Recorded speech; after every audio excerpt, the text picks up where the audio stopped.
উত্তরার milestone school and কলেজে বিমান দুর্ঘটনায় নিহতদের প্রতি শ্রদ্ধা এবং আহতদের দ্রুত সুস্থতা কামনা করে আমরা শুরু করছি আজকে সোজা সাপটা। আমি নুরে আলম আছি আপনাদের সাথে। আমাদের সাথে বিমান দুর্ঘটনার নানা বিষয় নিয়ে আলোচনার জন্য আছেন বিমান বাহিনীর উপপ্রধান air commodore M Shafiqul Islam. আমরা সরাসরি চলে যাচ্ছি এম শফিকুল ইসলামের কাছে। স্যার, আপনাকে অসংখ্য ধন্যবাদ আমাদেরকে সময় দেওয়ার জন্য। থ্যাংক ইউ, আপনাকেও ধন্যবাদ। প্রথমেই স্যার জানতে চাই, আপনি অবশ্যই দেখেছেন এবং আপনি নিজেও বিমান বাহিনীতে দীর্ঘ ৩৫ বছর চাকরি করেছেন, নিজেও জিডিপি পাইলট ছিলেন, ফাইটার পাইলট ছিলেন। স্যার, আপনার কাছে কি মনে হয় স্যার, দুর্ঘটনার কারণ কি হতে পারে? স্যার, দুর্ঘটনাটা সত্যি একটা মর্মস্পর্শী। এরকম ঘটনা আমাদের ন্যাশনাল লাইফে হয়নি কখনো। আর সবচেয়ে দুঃখজনক হলো, মর্মান্তিক হলো, আমাদের কোমলমতি শিশুদের অনেকগুলো প্রাণ গিয়েছে, ঝরে গেছে। আর অনেকে হসপিটালে কাতরাচ্ছে, তাদের জীবনের সাথে লড়াই করছে। আর আমাদের ফ্লাইট লেফটেন্যান্ট তকির, সে শাহাদাত বরণ করেছে ওই দুর্ঘটনার ফলশ্রুতিতে। আমি তাদের আত্মার মাগফিরাত কামনা করি এবং যারা যারা হসপিটালে আছেন তাদের সুস্থতা কামনা করে আর ইন্ডিপেন্ডেন্ট টেলিভিশনকে ধন্যবাদ জানিয়ে আমি আমার বক্তব্য শুরু করতে চাচ্ছি। গতকালকে যে ঘটনাটা ঘটেছে আমাদের বিমান বাহিনীর জীবনে, এটা একটা রুটিন অ্যাফেয়ার বলবো, দুঃখজনক হলেও, যে এয়ার ক্র্যাশ একটা স্বাভাবিক ব্যাপার আমাদের প্রফেশনাল লাইফে। এটাকে আমলে নিয়েই কিন্তু আমরা আমাদের কর্তব্য চালিয়ে যাই, শান্তিকালীন, সমরকালীন, যখনই হোক। কিন্তু গতকালের ঘটনাটা একটু ব্যতিক্রমধর্মী, যে এ যাবৎকালে আমাদের প্রায় 46টা দুর্ঘটনা ঘটেছে। এর মধ্যে সিভিলিয়ান ইনোসেন্ট লাইফের কোনো ক্ষতি হয়নি। কিন্তু গতকালকের ব্যাপারে it was a disaster as far as loss of life is concern, যেটা নাকি শুধু আমাদের জাতীয়ভাবেই না, পুরা বিশ্বে একটা আলোড়ন সৃষ্টি করেছে। একটা আমরা শোকের একটা প্রভাব ফিল করেছি, যার ফলশ্রুতিতে এমনকি ইউনাইটেড নেশনস থেকে পর্যন্ত তারা শোকবাণী পাঠিয়েছে আমাদের এই ঘটনার পরিপ্রেক্ষিতে। আর বিশ্বজুড়ে আমাদের বাংলাদেশে যত এম্বাসি আছে আর জাতিগতভাবে আজকে আমরা শোক দিবস পালন করতেছি ওদের সম্মানার্থে। গতকালকের ফ্লাইটটা তকিরের জন্য একটা যুগান্তকারী একটা ফ্লাইট ছিল তার জীবনে, ক্যারিয়ার জীবনে, কিন্তু এয়ারফোর্সের জন্য একটা রুটিন ফ্লাইট। সে এই পর্যায়ে পৌঁছার জন্য 4টি ইম্পর্টেন্ট ফ্লাইং ধাপ, ট্রেনিং ধাপ পেরিয়ে তারপরে এই স্টেজে পৌঁছেছে, যেটা নাকি খুব অল্প সংখ্যক পাইলটই উত্তীর্ণ হতে পারে এই পর্যায় পর্যন্ত। প্রথমে সে একাডেমিতে বেসিক ফ্লাইং করেছে, তারপর কমিশন পেয়েছে জিডিপি ব্রাঞ্চে। কমিশন পাওয়ার পরে বেসিক জেটের কনভার্সন করেছে, যেটা রিকোয়ারমেন্ট, তাও সিলেক্টেড পাইলটরা আসে ওই জেট কনভার্সনে। ওইটা উত্তীর্ণ হওয়ার পরে সে ইন্টারমিডিয়েট ফাইটার ট্রেনিংয়ের জন্য আরেকটা জেট ট্রেনার ফ্লাই করে। তারপরে অ্যাডভান্স জেট ফ্লাই করে, লাইক ইয়েক 130 ক্যাটাগরি। ফাইনাল অপারেশনাল ট্রেনিংটা হয় আমাদের F7 এয়ারক্রাফটে, যেটা সে কৃতিত্বের সাথে কমপ্লিট করার পরে সে আসছে F7 BGI-এর কনভার্সন ট্রেনিং ফেজে, যেটা নাকি আলটিমেট কনভার্ট করার পরে সে আকাশ যুদ্ধের জন্য যোগ্যতা অর্জন করবে ওই এয়ারক্রাফটে। গতকালকের মিশনটার আগে সে 2 সিটের প্লেনে, ট্রেনার প্লেনে, বিজিআই প্লেনে 2টা মিশন করেছে, যেটা ফলাফল সন্তোষজনক ছিল। ওটার পরিপ্রেক্ষিতে তাকে একা পাঠানো হলো সোলো ফ্লাইংয়ে। একটা ডুয়েল সিটার এয়ারক্রাফটেই তাকে একা পাঠানো হলো, ওই প্লেনেই, যে প্লেনে তাকে ক্লিয়ারেন্স দেওয়া হলো ফ্লাই করার জন্য। আর যে ক্লিয়ারেন্স দিয়েছে স্বয়ং তার স্কোয়াড্রন অধিনায়ক। তাকে ফ্লাইংয়ে পাঠানোর পরে সে গিয়ে রানওয়ের কোণাতে আমাদের মোবাইল ট্রাফিক কন্ট্রোল একটা ভ্যান থাকে, ওইখানে সে রেডিও নিয়ে সে অপেক্ষা করতেছিল তার মিশনটা কমপ্লিট করার জন্য। আর ওইখান থেকে সে দেখতেছিল পুরা ফ্লাইং প্যারামিটারটা বসে বসে, কারণ তার ফ্লাইং হাইট ছিল 1500 ফিটের মতো অ্যাভারেজ, আর উইদিন সাইটিং ডিস্টেন্স, মানে ওইখান থেকে দেখা যেত যে প্লেনটা পুরোপুরি তার চোখের সামনেই ফ্লাই করতেছে।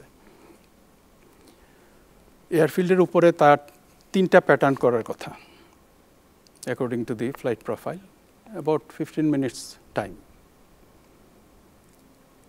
সে টেক অফ করলো, নর্মাল সার্কিট জয়েন করলো, একটা চক্কর দিল। চক্কর দেওয়ার পরে 3য় চক্করের সময় তাকে এয়ার ট্রাফিক কন্ট্রোল টাওয়ার থেকে বলা হলো যে তুমি এয়ারফিল্ডের পূর্ব সাইডে একটু অপেক্ষা করো ওই হাইটে, কারণ আর একটা সিভিল ট্রাফিক আছে, ওটা রিকভার করার পরে তুমি আসবা। তো accordingly say he was holding east of the airfield for the civil traffic two land. যখন সিভিল ট্রাফিক ল্যান্ড করলো তাকে বলা হলো জয়েন করার জন্য, সে সার্কিট জয়েন করলো। জয়েন করার প্রসেসটা হলো সে 1500 ফিট হাইটে রানওয়ের প্রথম থেকে শুরু থেকে শেষ পর্যন্ত ফ্লাই থ্রু করার পরে সার্কিট জয়েন করে সে ল্যান্ড করবে। যখন সার্কিট জয়েন করতেছে, সুপারভাইজার যে বসা ছিল তার অধিনায়ক, সে দেখতেছিল যে প্লেনটা অনেক নিচুতে চলে আসছে, গ্র্যাজুয়ালি সে হাইট লস করতেছে। তখন তাকে রেডিওতে বলল যে তুমি অনেক নিচে চলে গেছো, তোমার হাইট জ্যাক আপ করো। তখন কোনো উত্তর আসেনি তার কাছে। একটু পরে দেখলো সে আরও নিচে চলে যাচ্ছে।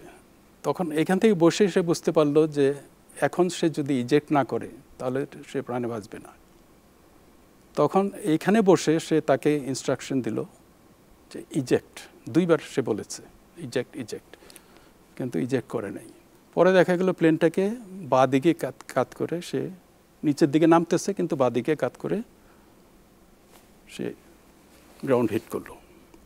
ঠিক আছে, এতে প্রমাণিত হয় যে সে জেনে শুনে তার safety height, ejection safety height, বিশেষ করে ইন এ ডিসেন্ডিং মোড অ্যাপ্রোচে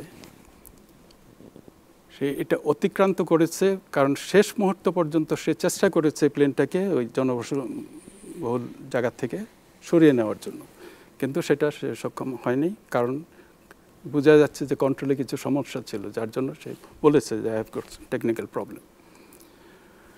যখন সে দেখলো যে এই প্লেনটাকে আর কন্ট্রোল করা যাচ্ছে না, শেষ মুহূর্তে he ejected, but it was far below the parameter of the ejection limit. এত নিচে চলে আসছে, আর প্লেনটা যেহেতু হাইট লস করতেছে, ওই অবস্থানে যদি একটা ইজেক্ট করে তাহলে এটা ইজেকশন সাকসেসফুল হয় না।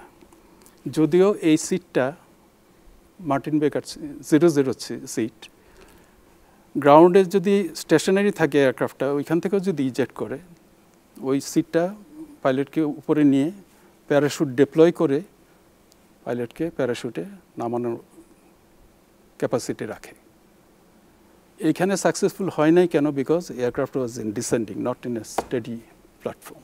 সো ইজেকশনের যে কার্যকারিতা ওইটা ব্যাহত হয়েছে, যার জন্য সে সিট শুদ্ধ এই ছাদের উপরে পড়েছে। প্লেনটা হিট করার পরে সামনে গিয়ে সে ছাদের উপরে দোতলায় সে পড়েছে। অ্যান্ড পুরো বডি, হয়তো যারা দেখেছে, এটা খুবই মর্মান্তিক একটা যেটা ব্যাখ্যা দেওয়া যায় না বলে চলে। এখানে আমার অভিজ্ঞতার আলোকে আমি এই কথাই বলবো যে রুটিন ব্যাপারটা ছোটোখাটো একটা এমার্জেন্সি যেটা অহরহ হয়ে থাকে, আর pilots are trained to tackle this emergencies before sending solo. আমাদের স্ট্যান্ডার্ড প্রসিজার আছে যে তুমি যদি দেখো যে এয়ারক্রাফটটা নিশ্চিতভাবে ক্র্যাশ করতে যাচ্ছে আর তোমার কন্ট্রোলের বাইরে, শেষ মুহূর্তে জীবন বাঁচানোর জন্য last resort ejection, and that is also mandatory. Sir একটি বিষয় হচ্ছে স্যার, একটি বিমান যখন ওড়ে তার আগে তো বেশ কয়েক দফা স্যার চেকিং করা হয়, তারপরে আমরা যে কোনো বিমান দুর্ঘটনা দেখি এবং বিমান বাহিনী থেকে যেটি বলা হয় যে যান্ত্রিক ত্রুটি, স্যার এই ত্রুটিটা কি মানে কিভাবে হয়, মানে এটা মানে এটার ব্যাখ্যাটা কি স্যার? ওকে, কারণ আমরা তো জানি যে স্যার একটা সামরিক একটা নিয়ম বিধির মধ্য দিয়ে একটা ফ্লাইট উড্ডয়ন করে স্যার, চাইলেই তো উড্ডয়ন করা যায় না স্যার, অনেক ধাপ চেকিং করে, অথবা একটা পাইলট অনেক ধাপে তার ফিজিক্যাল মেন্টাল অনেক ধরনের পরীক্ষা নিরীক্ষার পরে তারপরে সে ফ্লাইংয়ের জন্য প্রস্তুতি নেয়, সেটি রেগুলার হলো। তারপরে স্যার এই যান্ত্রিক ত্রুটি স্যার এখন পর্যন্ত যতগুলো বিমান দুর্ঘটনা ঘটেছে আমাদের বাংলাদেশে স্যার, প্রায় গণমাধ্যমের তথ্য অনুযায়ী 34 বছরে প্রায় 32টির মতো দুর্ঘটনা ঘটেছে এবং আমরা আমাদের অনেক পাইলটকে হারিয়েছি। তো বেশিরভাগ ক্ষেত্রেই স্যার ব্যাখ্যা দেওয়া হয় যান্ত্রিক ত্রুটি স্যার। এটি একটা প্লেনের ভিতরে হাজার হাজার কিন্তু কম্পোনেন্ট থাকে, সিস্টেম থাকে, এর মধ্যে যে কোনো একটা সিস্টেম যদি ত্রুটিপূর্ণ হয় ইন ফ্লাইট, ওইটা বিকল হওয়ার কারণে অ্যাসোসিয়েটেড যত সিস্টেম আছে ওগুলো কিন্তু এফেক্টেড হয়। কথার কথা, একটা হাইড্রোলিক সিস্টেম, হাইড্রোলিক পাম্প এয়ারক্রাফটে, যেটার একটা ইন্সপেকশন মেনটেন্যান্সের একটা রুটিন থাকে যেটা স্ট্রিক্টলি ফলো করা হয়, ওইটা যদি এয়ারে ফেল করে অপ্রত্যাশিতভাবে, তাহলে হচ্ছে কি পাইলটদের ইনস্ট্রাকশন হলো কিছু প্রসিজার আছে এমার্জেন্সি ল্যান্ড করার জন্য, বিফোর এটা অন্যান্য অ্যাক্টিভিটিগুলোকে যাতে এফেক্ট না করে ওইটার জন্য। হাইড্রোলিক ফেলিয়ার হলে হয় কি এয়ারক্রাফটের কন্ট্রোল সিস্টেম বিকল হয়ে যায়, আর বিকলটা হইতে একটু সময় দেয়, কয়েক মিনিট সময় পাওয়া যায়।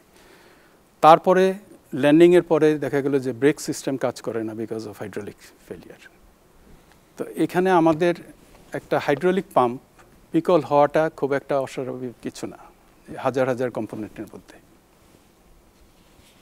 Despite all the maintenance. এটা ওয়ার্ল্ড ওয়াইড এভিয়েশনে এটা স্বাভাবিক ব্যাপার। এয়ারফোর্স ফ্লাইংয়ে বেশি হয় কারণ এয়ারফোর্সের ফ্লাইংয়ের যে চাপ একটা প্লেনের উপরে, এরকম চাপ কিন্তু সিভিল এয়ারক্রাফটে দেওয়া হয় না, কারণ air force plane is meant for fighting. ফাইটিংয়ের সময় যে স্ট্রেস পড়ে এয়ারক্রাফটের স্ট্রাকচারের উপরে বা সিস্টেমের উপরে, এইটা সিভিল ফ্লাইংয়ের ব্যাপারে হয় না। সেজন্যই দেখা গেল যে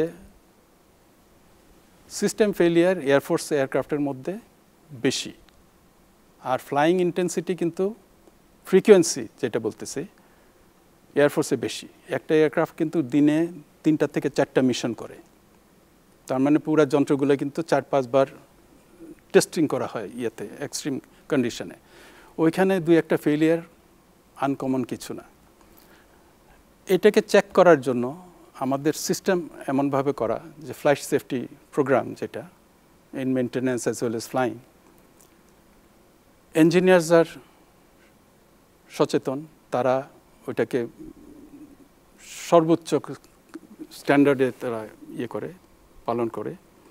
আর পাইলটদেরকে ট্রেনিং দেওয়া হয় যে ইন এয়ার যদি কোনো রকম এমার্জেন্সি হয়, মানে কোনো টেকনিক্যাল ফেলিয়ার হয়, ওইটাকে ট্যাকেল দিয়ে এয়ারক্রাফট এবং নিজের জীবন সেফলি ল্যান্ড করার জন্য তাদেরকে ট্রেনিং দেওয়া হয়। ঠিক আছে? আর যে কোনো ফ্লাইংয়ের আগে প্রত্যেক দিন সকালে, বিশেষ করে এই এমার্জেন্সি টেকনিক্যাল ফেলিয়ারগুলা পাইলটের মাথায় ঢুকাই দেওয়া হয়, তাদেরকে প্রশ্ন করা হয়, তারা ওই জিনিসটা বলতে হয় যে তোমার যদি প্লেনে আগুন লাগে তুমি কী করবা। Within seconds he has to say that এই অ্যাকশনগুলো আমি করব। আর ওইটার মধ্যে মেজর অ্যাকশন হলো land as soon as possible. একটা এয়ারক্রাফট আগুন লাগলো, সাকসেসফুলি নেবানো হলো, but you can't continue flying, you have to come and land immediately. গতকালকে ত্বকের ব্যাপারে ওই জিনিসটি হয়েছে। সে কিন্তু একটা জিনিস রিপোর্ট করেছে, টেকনিক্যাল প্রবলেম হচ্ছে তার। সে জানতো যে আমি নিরাপদে ওই প্রবলেমটা নিয়ে নামতে পারবো। ওই প্রসেসে কিন্তু সে আসতেছিল, এখন যতটুকু বুঝতেছি। কিন্তু ফাইনালে আসার পরে it went out of control. ওই জিনিসটা আরও হয়তো এফেক্ট করেছে কন্ট্রোলের মধ্যে বা কিছু, যার জন্য aircraft was out of control and he had to die and fall into that crowded place. এই পুরা জিনিসটার কোনো সুনির্দিষ্ট ব্যাখ্যা নাই।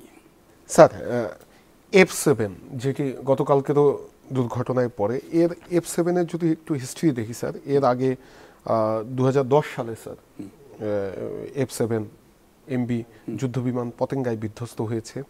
2015-তে F7 MB যুদ্ধবিমান পতেঙ্গাতেই বিধ্বস্ত হয়েছে, সেখানেও একজন পাইলট নিহত হয়েছিলেন, ফ্লাইট লেফটেন্যান্ট তাহমিদ। তারপরে স্যার 2018-তেও স্যার F7 যুদ্ধবিমান টাঙ্গাইলের রকেট ফায়ারিং অনুশীলনের সময় স্যার বিধ্বস্ত হয়েছে, সেখানেও পাইলট নিহত হয়েছিলেন। কালকে যেটি হলো সেটিও স্যার F7 স্যার। স্যার অনেকেই যেটি বলছেন, আমরা দেখছি যে অনেকেই প্রশ্ন তুলছেন যে এই বাংলাদেশ বিমান বাহিনীর যে বিমানগুলো রয়েছে সেই বিমান বাহিনীর বিমানগুলো আগের মডেলের, এবং যেই এই F7 বিমান পৃথিবীর অন্যান্য দেশের বিমান বাহিনী তারা ব্যবহার করা বাদ দিয়ে দিয়েছে। তো এখনো এগুলো ব্যবহার কেন করা হচ্ছে, অথবা এটার আসলে যৌক্তিকতা কি, মানে এটার ব্যাখ্যাটা কি? ওকে, যেই বক্তব্য আপনি দিয়েছেন যে অন্যান্য বিমান বাহিনী এটাকে অপারেট করে না, অনেকেই দিয়েছে স্যার, আমাদের না, এই অনেকের যে পারসেপশন, এটা আমি সহমত না। এই কারণে আপনারা জানেন যে পাকিস্তান বিমান বাহিনীর কথা আপনারা জানেন, রিসেন্টলি আপনারা শুনেছেন পাকিস্তান বিমান বাহিনীতে একই মডেলের এয়ারক্রাফট তারা 88 থেকে ব্যবহার করতেছে, অ্যান্ড দে এখনও still they are the frontline fighter. আর তাদের পারফরমেন্সের ব্যাপারে আপনারা জানেন, বিমান তো তাদের সাথে আরো আধুনিক স্যার। কোনটা, কেমন, কিভাবে? F সিরিজের যে বিমানগুলো স্যার। না না না, আমাদের যে BGI exactly same series aircraft, তাদের more than 100 aircraft they are having, they frontline aircraft they are using still. এই গত যে যুদ্ধ হলো, যে ছোটোখাটো যুদ্ধ যেটা হলো এয়ার কমব্যাট, ওইটার মধ্যে they are part of the force package. কারণ একটা যদি আপনি বিমান যুদ্ধ পরিচালনা করতে চান, ওইখানে কিন্তু বিভিন্ন ধরনের বিমান থাকে, বিভিন্ন ক্যাপাবিলিটির। ফার্স্ট হলো এয়ার সুপিরিয়রিটি ফাইটার, যেটা নাকি আপনার একটা ফোর্স প্যাকেজ যারা আক্রমণ করতে যায়, যে কম্বিনেশনটা অফ দ্য এয়ারক্রাফট, ওইটার মধ্যে ওই ফোর্স প্যাকেজটাকে প্রোটেক্ট করার জন্য যে এয়ারক্রাফটগুলো থাকে সেগুলো হলো এয়ার সুপিরিয়রিটি ডিফেন্ডিং ফাইটার্স। এই পুরা ফোর্স প্যাকেজটাকে ডিফেন্ড করার জন্য শত্রু আক্রমণ থেকে, যাতে তারা মিশনটা ক্যারি করতে পারে। আর এই ফোর্স প্যাকেজের মধ্যে বিভিন্ন ধরনের এয়ারক্রাফট থাকে। কিছু থাকে মিসাইল ক্যারিং, যেটা স্ট্যান্ড অফ ডিস্টেন্স থেকে তারা মিসাইল ফায়ার করে। আর কিছু থাকে বম ক্যারি করে। আর যেই প্লেনগুলো বম ক্যারি করে তাদের নিজেদের আত্মরক্ষার্থে কোনো অস্ত্র থাকে না সাধারণত, তাদেরকে রক্ষা করার জন্য ওই এয়ার সুপিরিয়রিটি ফাইটারগুলো যায় ওই ফোর্স প্যাকেজে। তো ওই লেয়ার্ড প্যাকেজিংয়ের মধ্যে F7 falls in the major force. এরা বম ক্যারি করে, লেটস সে স্ট্রাইকিং ফোর্স। এই প্যাকেজটা পাকিস্তান এয়ারফোর্সে করতেছে। আর আমাদের শান্তিকালীন যে ট্রেনিং হয় এয়ারফোর্সের, we need some aircraft, rugged aircraft, which is known as workhorse of the Air Force. তার মানে ওই প্লেনগুলো দিয়ে আমরা পাইলটদেরকে রিগারাস ট্রেনিং দিই, এয়ার কমব্যাট ট্রেনিং। অ্যান্ড ওই এয়ারক্রাফটগুলা রিলায়েবল রাগেড হইতে হবে, যাতে আমাদের এই যে ফ্লাইংয়ের যে প্রেশার, কমব্যাট যে প্রেশার, এই প্রেশারটা যাতে নিতে পারে। আর F7 আমাদের জন্য অত্যন্ত সুইটেবল বলে আমরা এইটাকে অ্যাডাপ্ট করেছি। আমরা কিন্তু এই F7 সিরিজ ইন্ডিউস করেছি 1988-এ পাকিস্তানের সাথে সাথে। পাকিস্তান হ্যাড 110 এয়ারক্রাফট আর উই হ্যাড 1 স্কোয়াড্রন। ওইটা থেকে পর্যায়ক্রমে আমরা কিন্তু আপগ্রেডেড ভার্সন আনতেছি। F7MB 10 বছর পরে F7BG, তারপরে 10 বছর পরে এই BGI, যেটা লেটেস্ট সিরিজ। এয়ারফ্রেম 12 বছর পুরানা, শুধু 12 বছর is nothing, 30 years is normal life. Sir, সামাজিক যোগাযোগ মাধ্যমে অনেক লেখাই আসছে স্যার, আসলে মানে আমরা তো সাধারণ মানুষেরও তো এই বিষয়গুলো নিয়ে জানাশোনা অনেক কম স্যার, যে একটি বিষয় আসছে যে স্যার বাংলাদেশে অনেক বিমান বাহিনীতে ব্যবহার হচ্ছে যেগুলো অন্য দেশে ইউজ হয়েছে, দীর্ঘ সময় ইউজ হয়েছে, তারপরে এখানে নিয়ে এসে আবার মেনটেনেন্স করে আবার ব্যবহার করা হচ্ছে স্যার, এগুলো কি মানে? ওইটাও সঠিক। আমি উদাহরণ দিচ্ছি। আমাদের পরিবহন বিমানের ফ্লিটে C-130 ব্রাভো সিরিজের এয়ারক্রাফট, যেটার বয়স আমার বয়সের সমান। আমার জন্ম 1952-তে। আমাদের বিমান আছে C-130 52-তে ম্যানুফ্যাকচার্ড। ওইটাকে ওভারহলিং করে এখনও আমরা ইউজ করতেছি। ইউএন মিশনে কিন্তু ওই এয়ারক্রাফটগুলো ইউজ হচ্ছে। একটা বিমানের লাইফ শেষ হয় না till the time you discard it. অন্যান্য দেশেও কি স্যার এরকম ইউজ করে স্যার? অফকোর্স। এই যে ব্রাভো, এই পাকিস্তান এয়ারফোর্সে আছে এখনো, এই যে আমাদের যে C-130।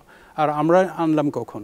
Just about 15 years back, 15 বছর আগে আমরা C-130 ওভারঅল করে তারপর নিয়ে আসছি। ওইটা ছিল ইউনাইটেড স্টেটসের অ্যাক্সেস ডিফেন্স আর্টিকেলের ইয়েতে, স্টোরে। ওইখান থেকে আমরা এটাকে ওভারঅল করে ব্রিটিশদের মাধ্যমে we have got in our air force. ঠিক আছে? ওই এয়ারক্রাফটটা যদি এখন সেফলি অপারেট করতে থাকে, 70 বছরের এয়ারক্রাফট, আপনি কি বলবেন যে ওই এয়ারক্রাফটটা উচিত না আমাদের ব্যবহার করা? আর একটা 12 বছর পুরানা এয়ারক্রাফট কী করে বলতে পারেন যে এটা অনেক পুরানা জাঙ্ক এয়ারক্রাফট, মুড়ির টিন, এইসব আলতু ফালতু কথা, এগুলোর কোনো যৌক্তিকতা নাই। এটা তো স্যার তার আগে কত বছর ব্যবহার হয়েছে স্যার? কোনটা? মানে যেটা 12 বছর আগে বাংলাদেশে আনা হয়েছে স্যার। এটা কি ওই পরিবহন বিমানটা? হ্যাঁ, পরিবহন বিমানটা স্যার। এটা ইউএস এয়ারফোর্সে পুরা সার্ভ করার পরে, ক্যালেন্ডার লাইফ ওভার হওয়ার পরে ওই ডাম্পিয়ার্ডে ছিল। কিন্তু এটার রিলাইভ করার মতো অবস্থা। ওইখান থেকে কিন্তু থার্ড ওয়ার্ল্ড কান্ট্রি যারা কিনতে চায়, ওইটাকে ওভারঅল করে তারপর 0 আওয়ার করে আবার সাপ্লাই করা হয়। মিডল ইস্টার্ন কান্ট্রিতে ডজন এয়ারক্রাফট ওই সিরিজের অপারেট করতেছে। আমরাও কিন্তু সুযোগ পেয়েছি আমেরিকান এয়ারক্রাফট আনার জন্য, অ্যান্ড আমরা নিয়ে আসছি ওই ইয়েতে। অ্যাফোর্ডেবল প্রাইস, থ্রোয়ে প্রাইস, কিন্তু ওভারঅল করার পরে আমাদের কাজ চলে। তারপরে ওইটার অভিজ্ঞতার আলোকে এখন আমরা করলাম কি, লেটেস্ট C-130 জুলিয়েট, যেটা এক্সটেন্ডেড বডি, অনেক পাওয়ারফুল ইঞ্জিন, ওইটা এখন আমরা আমাদের ফ্লিটে নিয়ে আসছি। এইভাবে আমরা আমেরিকান ট্রান্সপোর্ট প্লেনের ফ্লিটে আমরা জয়েন করেছি বাংলাদেশ বিমান বাহিনীতে। আগে ছিল রাশিয়ান প্লেন N-32, যেটা আমরা আস্তে আস্তে ফেজ আউট করে দিচ্ছি, এখন আমেরিকান এয়ারক্রাফট নিয়ে আসতেছি। কিন্তু আমাদের ওই লাক্সারি নাই যে আমরা ব্র্যান্ড নিউ একটা এয়ারক্রাফট পরিবহন বিমান ইউএসএ থেকে আনব। এটাও কিন্তু ইউজড এয়ারক্রাফট, রয়্যাল এয়ারফোর্সে ছিল, ওইটাকে আমরা ওভারঅল করে তারপর আমরা নিয়ে আসছি জুলিয়েট, যেটা লেটেস্ট। আর না হয় আমরা যদি লেটেস্ট পরিবহন বিমান চাই, আমেরিকান এয়ারফোর্সে এখন C-17 আছে, যেটা জেট ট্রান্সপোর্ট এয়ারক্রাফট, ওইটা আমরা অ্যাফোর্ড করতে পারবো না। এটা কয়েকশো মিলিয়ন ডলার এক একটা পিস। তো আমাদের কাজের জন্য দিস আর মোস্ট সুইটেবল। এইভাবে আমাদের ইয়ে করতে হবে, চালিয়ে যেতে হবে। স্যার, আমাদের তো এখনো যে প্রশিক্ষণ দেওয়া হয় স্যার যশোর একাডেমিতে স্যার, সেটি তো PT-6 প্রশিক্ষণ। PT-6 এখনও আছে, তার সাথে সাথে প্যারালেলি ওই গ্রুভ 120 যেটা জার্মান বেসিক ট্রেনার, ওইটা অলরেডি রিপ্লেস করতেছে PT6গুলোকে। এটাই এইভাবে আমরা ফেজ আউট করি আর কি। স্যার সেই PT6 প্রশিক্ষণ বিমানও তো স্যার অনেকবার বিধ্বস্ত হয়েছে, মানে এই বিমানগুলো মানে এখনো কি স্যার কার্যকরী স্যার, জানার জন্য আর কি স্যার, মানে এই মানে প্রশিক্ষণের জন্য কি এখনো অন্য দেশগুলো কি ব্যবহার করে স্যার? অবশ্যই করে, অবশ্যই করে। PT6 বিমান চাইনিজ এয়ারফোর্সে এখনো পর্যন্ত বেসিক ট্রেনার হিসেবে আছে।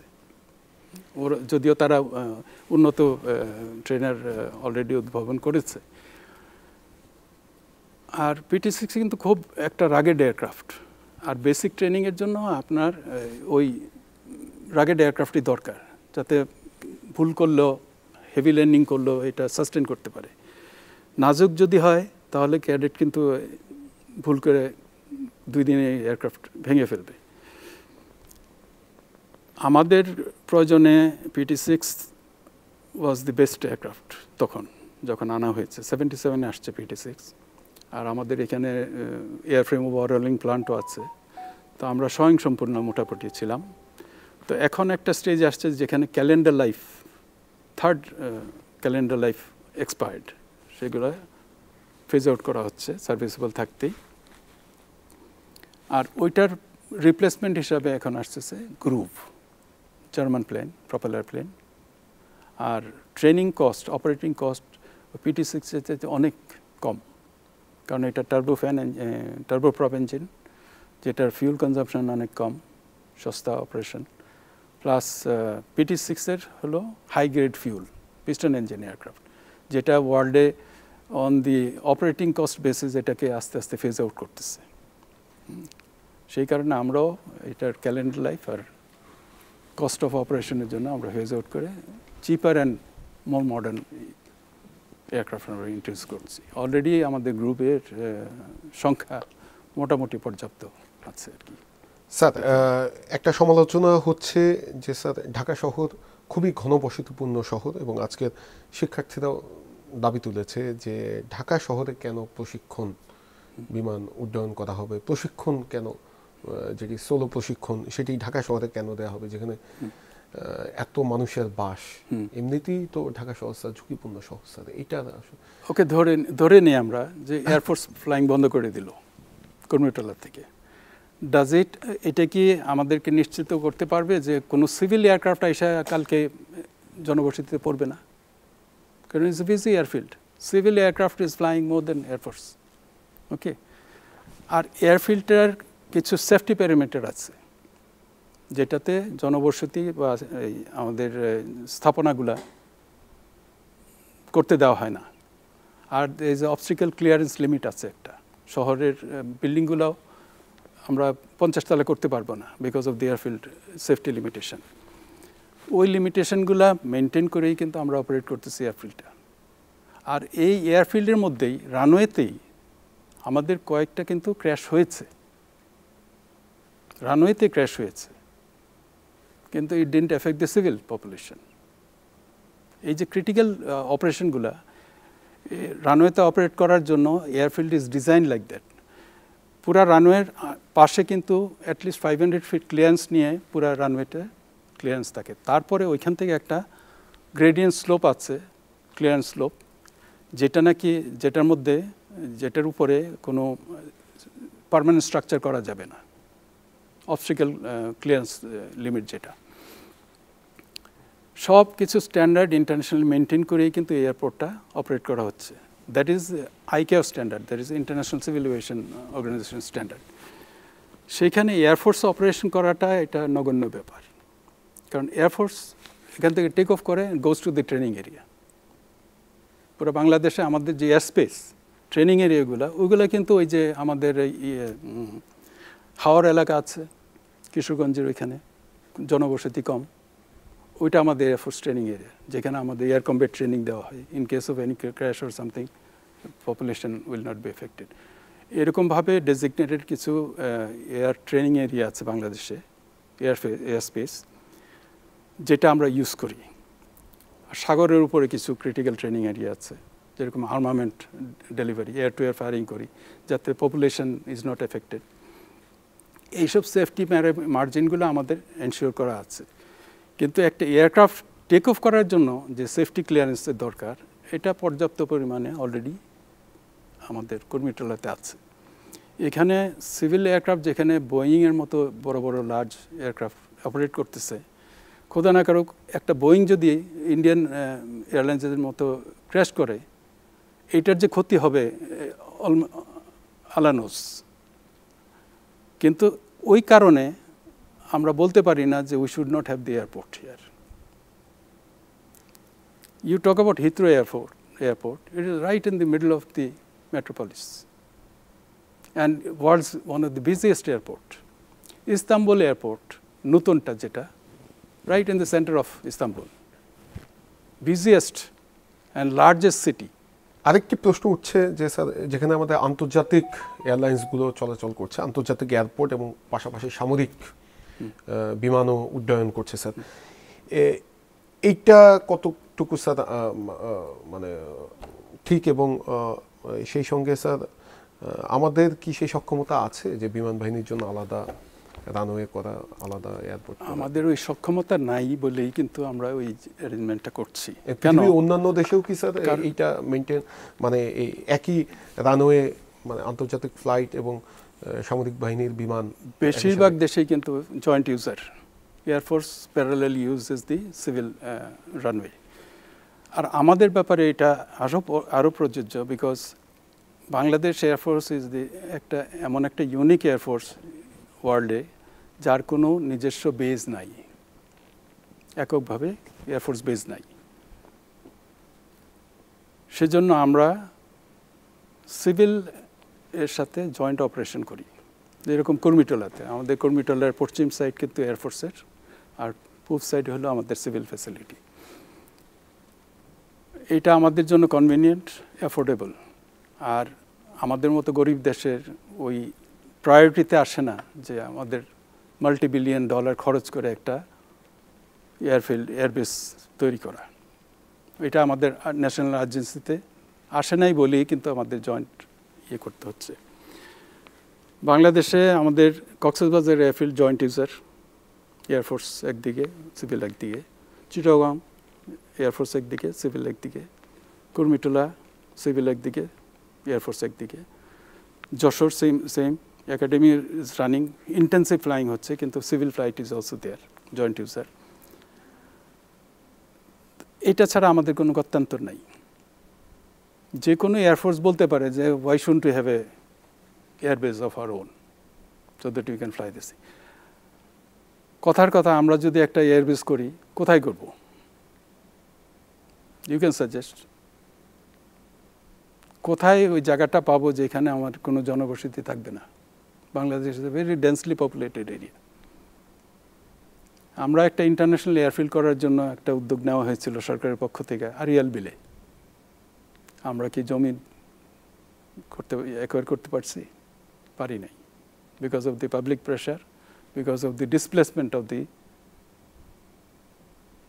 সিভিলিয়ানস। এর জন্য আমরা ওইখান থেকে প্রজেক্টটা আমাদের স্থগিত রাখা হয়েছে। Finally came back to Kurmitola.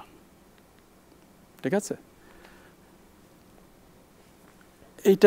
এই অবস্থাটা কিন্তু আমাদের বাংলাদেশে ইউনিক না, অন্যান্য দেশেও কিন্তু কয়েক বছর আগ পর্যন্ত, এক দশক আগ পর্যন্ত Hong Kong airport was most congested airport Kai Tak হওয়ার আগে।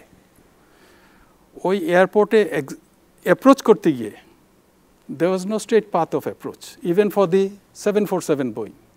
এটা পাহাড়ের চিপা দিয়ে এই টার্ন করে করে লাস্ট মুহূর্তে উইংস লেভেল করে তারপর they use to land. Unique একটা এয়ারপোর্ট। ওরা কোনো সময় বলে নাই ভাই will not allow this airline to operate, because that was the main source of income for them. That airport was the hub of the region. তো জাতীয় স্বার্থে কিছু কিছু কাজ করতে হয়, যেটা সাথে আমাদের খাপ খাইয়ে চলতে হয়। Otherwise it will be difficult for us to maintain an air force. আমি যদি বলি যে আমার একটা আলাদা এয়ারবেস লাগবে, that airbase is not likely to come and air force will have to sit on the ground. তো এটা কি আমাদের জন্য কাম্য না। সেজন্য আমাদের তরফ থেকে কিছুটা কম্প্রোমাইজ করে হইলেও we have to adjust. Sir আমরা সবসময় বলি এবং শুনি আধুনিক বিমান বাহিনী স্যার, আমাদের বিমান বাহিনী কতটুকু আধুনিক স্যার আপনার কাছে কি মনে হয়? আপনি তো স্যার দীর্ঘ বছর চাকরি করেছেন বিমান বাহিনীতে স্যার। একটা বিমান বাহিনীর আধুনিকতার আসে থেকে এবং স্যার সেই সাথে একটু সাপ্লিমেন্টারি জিজ্ঞেস করি স্যার, পৃথিবীব্যাপী স্যার এখন যারা সামরিক দিক থেকে শক্তিশালী তাদের কিন্তু সর্বোচ্চ অগ্রাধিকার হচ্ছে এয়ারফোর্স। তো এবং আমাদেরও তো আসলে স্যার এখন মানে পুরো পৃথিবী তো স্যার এক ধরনের সংকটকালীন অবস্থার মধ্য দিয়ে আছে। আমাদের আসলে বিমান বাহিনী কতখানি শক্তিশালী এবং কতখানি শক্তিশালী হওয়া উচিত স্যার? এই প্রশ্নটা খুবই একটা গুরুত্বপূর্ণ প্রশ্ন, আর এটার একটা গভীর ব্যাখ্যার দাবিদার। ঠিক আছে, এই প্রশ্নটা যে কোনো একটা কান্ট্রির একটা ডিফেন্স স্ট্র্যাটেজি থাকে, কনসিডারিং তার যে সম্ভাব্য শত্রু ওকে মোকাবেলা করার জন্য একটা ডিফেন্স স্ট্র্যাটেজি ফর্মুলেট করা হয়। ওই বিষয়ে আমরা সরকারিভাবে জাতীয়গতভাবে কতটুকু অগ্রগামী সেটা আমরা খুব ক্লিয়ার না। আমি আমার নিজের থেকে বলছি না, আমি জানি what is the inner thing. It's suppose to be একটা খুব সেন্সিটিভ আর সিক্রেট ইস্যু। আর জাতীয়ভাবে ওই জিনিসটা আপাতত প্রাধিকার নাই। আমরা যদি দেখি, আমরা কি বলি, আমাদের foreign policy friendship towards all, malice towards none. That means I am not prepare to fight anybody, and we want to have friendship with everybody. What does it mean? আমার জাতীয় ইন্টারেস্ট জলাঞ্জলি দিয়ে হইল তোমার সাথে আমি বন্ধুত্ব রাখব। That is the motto of our foreign policy. Is it acceptable for a sovereign nation? ওই পলিসি সামনে রেখে যদি আমরা অগ্রসর হই, we don't need defense because everybody is my friend. Friend might ask something from me to keep his friendship, and if I am willing to give that, তো সমস্যা নাই, তার সাথে কোনো সঙ্গত নেই।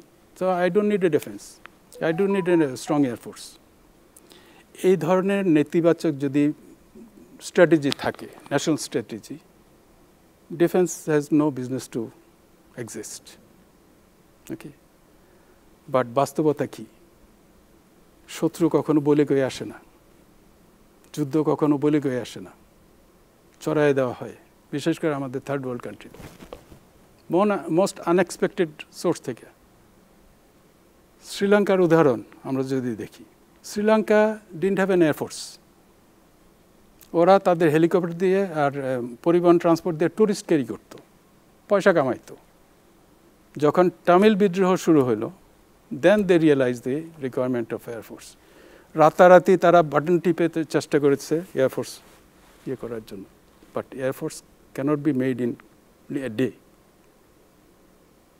They didn't have any trained combat pilot, they didn't have any aircraft, কিন্তু তাদের এয়ারফোর্স দরকার ছিল। তখন তড়িঘড়ি করে ইসরায়েল থেকে কাফির নিয়ে আসলো, ইসরায়েলি পাইলটরা আসলো, তাদেরকে ট্রেন করলো, at least carry out the ground attack. They didn't have any aerial threat from Tamils. Ground অ্যাটাকের জন্য তারা এয়ারক্রাফট আয় না, অ্যান্ড প্রাথমিকভাবে তাদের ম্যাসিভ ক্ষতিগ্রস্ত হয়েছে। তাদের ট্রান্সপোর্ট প্লেন শাটডাউন করে ফেলছে, ফাইটার লস হয়েছে, অনেক চড়াই উতরায় পার হয়ে তারা কিন্তু শিক্ষা লাভ করে তার then they came up to forming a credible air force for their requirement. তো আমরা চাই না যে we should not learn from Sri Lanka. We want to remain prepared as far as our local asset is concerned. Strategic asset কি হবে, long term asset কি হবে? Combat ready pilots, which takes an average of 4 to 5 years to produce, if they are capable. ঠিক আছে, ওই প্রোগ্রামটা আমরা যারা সদস্য ছিলাম এয়ারফোর্সে, ওই প্রোগ্রামটা নিয়েই কাজ করে গেছি। Train as much as pilot. আমাদের মনে আছে ব্যাক ইন 79, 80 আমাদের এয়ার চিফ ডিক্লেয়ার করলো যে আমাদের air force is a training air force, we have no other job but to train.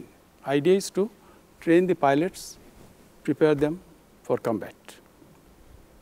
এটার জন্য আমরা ওই PT-6 আনলাম, তারপর FT-5 আসলো যে ট্রেনের জন্য। ট্রেনিং শুরু হলো, দেন somewhere in 80s Air Force has come to a stage where we can say that we have got few pilots who are combat ready, they can fight. তখন চায়না থেকে F-6 আসলো, MiG-21 ছিল। So we were in a position to put up a fight as a combat pilot. But it took years to produce those pilots. Aircraft came in few weeks' time. F-6s came, aircraft was there, and pilots were ready to fly and get into combat. এই জিনিসটা আমরা বরাবরই কিন্তু maintain করে আসছি। আল্লাহর রহমতে আমি বলতে পারি আমাদের পাইলট পর্যাপ্ত পরিমাণ পাইলট ট্রেন্ড আছে, but we are running short of aircraft and we are not upgrading our equipment as much as we are upgrading our training. আমরা কিন্তু আমাদের পাইলটদেরকে যোগ্য উপযোগী ট্রেনিং কন্টিনিউয়াসলি দিয়ে আসতেছি, কারণ আমরা বিদেশের সাথে তাল মিলিয়ে কিন্তু প্রোগ্রেস হচ্ছি। আমরা কিন্তু ইন্টারচেঞ্জ করি আমাদের ট্রেনারদেরকে, বিদেশ থেকে এক্সামিনিং টিম নিয়ে এসে আমরা আমাদের কাছ থেকে আমাদেরকে পরীক্ষা নেয়, they qualify our pilots, instructors are qualified. তো আমরা চেষ্টা করি একটা ইন্টারন্যাশনাল স্ট্যান্ডার্ড মেনটেন করার জন্য। আর সেফটি অ্যাসপেক্ট আমরা খুব গুরুত্ব দিই, কারণ আমাদের অ্যাসেট সীমিত আর জাতীয় সম্পদ, এটা রক্ষা আর সুরক্ষা আমাদের দায়িত্ব, পবিত্র দায়িত্ব। সেই ব্যাপারে আমরা সচেতন, যার জন্য আমি বলতে পারি যে আমাদের flight safety record is far better than many of the major air forces. You compare about Indian Air Force, you talk about this thing, which is a very large Air Force. ওদের তুলনায় আমাদের কিন্তু মাশাআল্লাহ অনেক high standard. আর যে অ্যাক্সিডেন্টগুলো হচ্ছে, the rate of accident is very low as compared to other air forces. আর pilot সেফটির ব্যাপারে আমাদের একটা দুর্বলতা ছিল যে চাইনিজ এয়ারক্রাফটের যে ইজেকশন সিট ছিল, ওগুলার লিমিটেশনের কারণে আমরা অনেক ভালো ভালো পাইলট, দক্ষ পাইলট হারিয়েছি, সিনিয়র পাইলট হারিয়েছি। তখন আমরা প্রোগ্রাম নিয়ে এই ইজেকশন সিটগুলো আমরা চেঞ্জ করলাম, মার্টিন বেকার 00 সিট, যেটা নাকি গ্রাউন্ডে যদি এয়ারক্রাফটটা থাকে ওইখান থেকে ইজেক্ট করলে স্ট্যাটিক অবস্থায় ওইটা প্যারাশুট ডিপ্লয় করে পাইলটকে সেফলি এয়ারক্রাফট থেকে রিমুভ করে দেয়। এক্সাম্পল হলো, আমি স্টার্ট আপ করতেছি এয়ারক্রাফটটা, হঠাৎ করে আগুন ধরলো আর ফুল ফিউল, ওইখান থেকে রক্ষা করার কোনো উপায় নাই যে কেউ গিয়ে রেস্কিউ করবে। She ejects out, falls out of the flame, lands in parachute. এটা হলো মার্টিন বেকারের ক্যাপাসিটি। ওইটা করার পরে অনেক প্রাণ কিন্তু রক্ষা পেয়েছে। এয়ারক্রাফট আউট অফ কন্ট্রোল হয়েছে, ক্র্যাশ করেছে, but pilot has been saved. Sir কিন্তু মানে অনেক পাইলটই তো স্যার ইজেকশন করার পরেও স্যার নিহত হয়েছে স্যার। সবশেষ মানে গতকাল যে দুর্ঘটনা ঘটলো সেখানেও ইজেকশন করার পরে পাইলট নিহত হয়েছে, যদিও আপনি সেটি বলেছেন। এর আগে এই পতেঙ্গাতে যে দুর্ঘটনা ঘটেছে সেখানেও ইজেকশন করার পরে পাইলট আপনার পতেঙ্গা কর্ণফুলী নদীতে পড়ার পরেও নিহত হয়েছে। আমি বলি সেটা টেকনিক্যাল ব্যাখ্যাটা আমি দিচ্ছি। ওই এয়ারক্রাফটটার ইঞ্জিনে আগুন লেগেছিল, তারপর ওই পাইলট ভাবছে যে ওই আগুন নিয়ে হয়তো সে ল্যান্ড করতে পারবে, কিন্তু যখন সার্কিট কমপ্লিট করে ল্যান্ড করতে আসছিল তখন সে ভাবতেছে যে aircraft is getting out of control. তখন সে এইটাকে টার্ন করে কর্ণফুলী নদীর উপরে নিয়ে গেল, যাতে নদীতে প্লেনটা পড়লে পপুলেশনের উপরে পড়বে না। আর তারপর ওইখানে অনেক স্থাপনা আছে, নেভির বেজ আছে, শিপ আছে, তারপরে এদিকে আমাদের ফিউল ডিপো আছে, কাফকো আছে। এইসব স্থাপনাগুলোকে যদি সেভ করতে হয়, নদীটাই একমাত্র উপায়, নদীর মধ্যে পড়া। সো ওই নদীতে যখন অ্যালাইন করেছে, পজিশন করার সময় aircraft went out of control, সে ধরে রাখতে পারেনি। এয়ারক্রাফটটা এই পজিশনে চলে গেছে। চলে যাওয়ার পরে দুইজন পাইলট ছিল। একজন পাইলট পিছনে যে সে ইজেক্ট করেছে প্রথম sequential wise. Second pilot eject করতে তার এয়ারক্রাফট অ্যাটিটিউড এরকম ছিল। এইখান থেকে ইজেক্ট করার পরে হি স্ট্রেটওয়ে হিট প্যারালাল। তার প্যারাশুট ঠিকই করেছে, ডিপ্লয় করেছে, সে ঠিকই লাইভ ল্যান্ড করেছে ইয়েতে, but he was severely injured because of the position of the aircraft. এই নেগেটিভ যে কন্ডিশন যদি ইজেক্ট করে তাহলে ইজেকশন সিটটা মানে ঠিকমতো বের হতে পারে না, যার জন্য পাইলটের ল্যাটারাল জি ফোর্সের কারণে তার ফিজিক্যাল ইনজুরি হয়। ঠিক আছে, সে ফিজিক্যাল ইনজুরি এত হয়েছে যে পানিতে পড়ার পরে তার যে ফ্লাইং গিয়ার ছিল, যেটা তার পরিত্যাগ করার কথা immediately after touching the ground, before touching the ground, ওই জিনিসটা সে করতে পারেনি বিকজ সে ইনক্যাপাসিটেড হয়ে গেছিল because of the ejection, unusual ejection.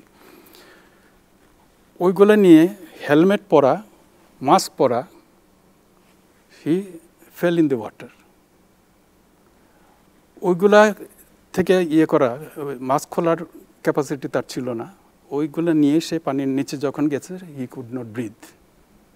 সে ড্রাউনিংয়ের কারণে সে মারা গেছে। যখন তাকে উঠানো হলো with all this thing, he was dead because of drowning, not because of wrong ejection. ঠিক আছে, আর ইজেকশনের সময় ইঞ্জুরি যে হয়েছে because of that unusual negative যে কন্ডিশনে সে ইজেক্ট করেছে। অ্যান্ড হরিজন্টাল, আমরা যদি ভিডিওটা অ্যানালাইজ করি দেখতে পারি যে ইজেক্ট, যে আগে ইজেক্ট করেছে সে বেঁচে গেছে, he was in proper at this thing. আর সেকেন্ড যে ইজেক্ট করে মারা গেল সে ইজেক্ট করেছে সেকেন্ড অ্যান্ড লেট হয়ে গেছে। তার মানে ইজেকশন সিটের প্যারামিটারটা এক্সিড করার কারণে সে লাইফ সেভ হলো না। তাই ইন্টেনশন ছিল, he has done his job, population area থেকে সেফ ডিস্টেন্সে নদীতে ফেলেছে প্লেনটা, কিন্তু সে সেফলি আউট হইতে পারেনি because of that situation. It exceeded the limitation of the seat. Exactly আমি মনে করি যে কালকের যেটা, এটা তদন্ত করে সঠিক জিনিসটা আমরা জানতে পারবো পরবর্তীতে, কিন্তু আমার অ্যাজাম্পশন হলো he has exceeded the limit of the safe ejection parameter, যদিও এটা 0-0 ইজেকশন সিট। মাটি থেকে জ্বলন্ত একটা প্লেন থেকে সে আউট হয়ে যেতে পারে সেফলি উইথ ডিপ্লয়েড প্যারাশুট, কিন্তু ওইখানে হয় নাই বিকজ হি ওয়াজ ইন ডিসেন্টের মধ্যে ওই জিনিসটা হয় না। And last moment before impact. তো কিছু কিছু টেকনিক্যাল ইস্যু আছে যেটাতে আমরা পাইলটকে ব্লেম করতে পারি না, করাও ঠিক না। আর কিছু কিছু এমার্জেন্সি আছে যে কোনো কিছু করার থাকে না। And ejection is the last resort for a pilot. যখন নিশ্চিত হয়ে যে এই প্লেনটা সেভ করা যাবে না, তখনই he ejects, and that is mandatory for him. He cannot say that I will go down with the aircraft. That will be intentional suicide, which is illegal in our Air Force testing, and we never allow that to happen. ওইভাবেই পাইলটদেরকে motivate করা হয়, কিন্তু তাদের একটা জিনিস drill করা হয় যে আমি নিচে জনগণের যাতে কোনো ক্ষতি না হয়, জানমালের যাতে ক্ষতি না হয়, এই জিনিসটা ড্রিল করা হয় প্রসিজারের মধ্যে, ট্রেনিংয়ের মধ্যে, যার জন্য ইনস্টিংক্টিভলি সে কিন্তু ওই জিনিসটা করে যত বিপদই হোক। তার জন্য কিন্তু আমরা এই যে তেজগাঁও কুর্মিটোল এয়ারফিল্ডে যতগুলো ক্র্যাশ হয়েছে টেক অফের পরে বা টেক অফের ল্যান্ডিংয়ের সময়, প্রত্যেকটাই ওই এয়ারফিল্ডের ওই প্যারামিটারের মধ্যেই, because of the same motivation and training. অসংখ্য ধন্যবাদ স্যার আমাদেরকে সময় দেওয়ার জন্য। আমরা বিমান দুর্ঘটনার সম্ভাব্য কারণ সহ নানা বিষয় নিয়ে কথা বলছিলাম বিমান বাহিনীর সাবেক উপপ্রধান এয়ার কমান্ডার এম শফিকুল ইসলামের সঙ্গে।